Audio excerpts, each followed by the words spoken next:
you were there for several years, left, came back, what, 1995? Yeah, so I started as a nurse, and I worked in various nursing roles for 6 years. And then someone took a chance on me and hired me at Mainline Health to work in planning and new business development. And they were focusing on developing maternal child programs, and they wanted somebody who had a pediatric background. And this person really mentored me and gave me a lot of different opportunities in the 6 years I worked there at Mainline Health. But because CHOP is such a wonderful place to work, I was lured back and decided I wanted to take a chance and do administration at CHOP.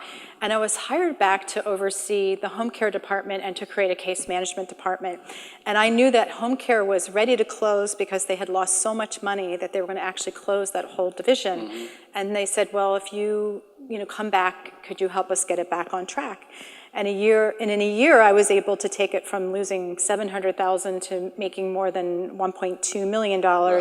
And I remember that figure because it was a pretty big turnaround. And for me, it was really helpful because it got me noticed. I came back to CHOP as a director, and I said, let me take on a challenge. I knew I was going to take on something that was sort of on the chopping block. And you were in your early 30s then, or yes, late 20s, right? Yeah. I mean, that's amazing. And you turn around this business like that? And you know what? It wasn't that hard because what I did was I got all the leaders of the team together, and I literally put a glass bowl in the middle, and I said, everyone gets sticky notes, and everyone has to come up with an idea to reduce unnecessary waste and to improve efficiency and just to improve the overall experience. And so everyone came and they threw we sat around and everybody put their papers in the glass bowl, and I started picking them out and said wow, this is a really great idea. And then I said, you implement this. And so they had these ideas, but nobody was listening to them. Nobody empowered them to do it. So for me, it didn't seem that hard to turn it around because, the solution was there. It was just me sort of uncovering the solution and empowering the people that worked for me to actually, implement it. So that's an incredible moment because for your colleagues, it's an incredible moment that somebody's listening. For you, it's an incredible moment that it affirms kind of I don't have to have all the answers. Let me just listen here a little bit.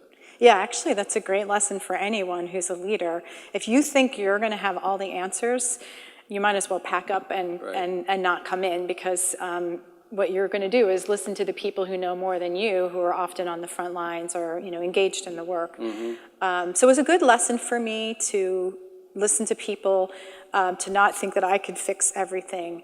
But it was also what got me noticed. And then I was promoted to an assistant vice president, then vice president, then senior VP, then chief operating officer for 8 years. All the operations of the entire... And then 3 years ago became the CEO.